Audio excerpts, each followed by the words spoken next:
Je jouais super classe, super élégant. Gentleman. J'ai été dans un endroit très très chic, le genre de resto où tu vas jamais et où tu vas tellement jamais que quand tu y vas, t'as le trac, tu sais. Ce genre d'endroit où en tant qu'ancien pauvre, t'as la pression.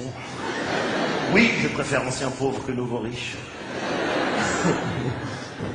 Pourquoi on devrait dire à des gens qui gagnent de l'argent que c'est des nouveaux riches? Ceux qui en perdent, on dit pas que c'est des nouveaux pauvres, hein.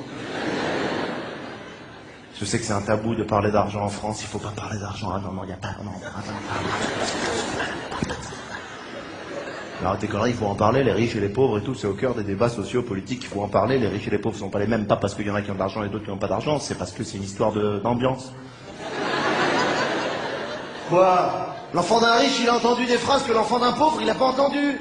L'enfant d'un riche, il a entendu des phrases du genre, tu veux une glace à la vanille, chocolat, pistache, melon, intérieur, cuir, double airbag, mais oui.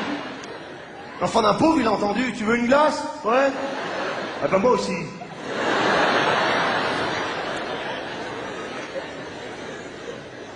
Bref, j'arrive dans un restaurant tellement chic, tellement classe, que personne ne parle. Tu connais ces endroits? À mon avis, c'est tellement cher que les gens, ils sont bloqués. Il n'y a pas de tape 5, tu connais la meilleure, la rigolade. Non, même les rires des gens, c'est des rires à 130 €, genre...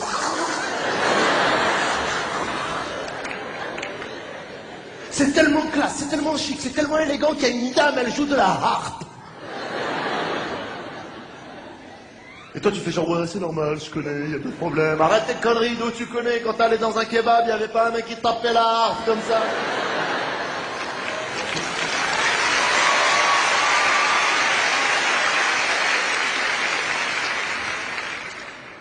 On est arrivé pour s'asseoir, le mec nous a tiré la chaise.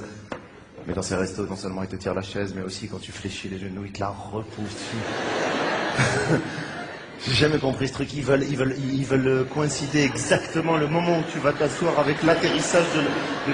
Putain, mais tu crois que je sais pas qu'il faut fléchir pour m'asseoir ou quoi? Moi, ça m'énerve tellement que le mec, tu sais, je fais semblant de m'asseoir, je lui fais des petits coups de vis, je fais comme ça. Alors l'autre, il est en Jeux Olympiques de la chaise, hein, il est comme ça, il dit, oh putain, c'est quand qu'il va s'asseoir, là, qu'est-ce qu'il me fait? Laisse-moi tranquille. Je me suis assis, on avait chacun 5 assiettes, 6 couteaux, 7 verres, 9 fourchettes. J'ai appelé le serveur, je lui ai dit, oh, on est que 2. Il nous a donné les menus. Dans ces restos, sur le menu qu'on te donne, à toi, le monsieur, il y a les prix. Hein. Et sur le menu de madame, il n'y a pas les prix. J'ai jamais compris pourquoi. Ils ont peur qu'elles aient peur. Alors toi, t'as les prix, t'as la réalité en face. Et t'attends. T'es en suspense. Tu sais pas où ça va tomber. Et là, tu peux être le plus grand gentleman de la Terre. Dès qu'elle te dit le nom d'un plat, tu tapes un petit droite-gauche sur la carte.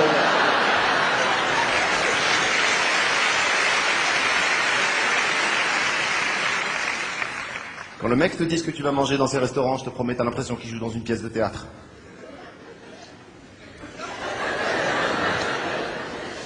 Mesdames, Messieurs,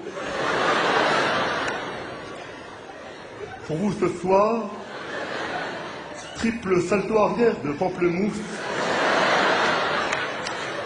sur son coulis de fruits rouges en sac de couchage,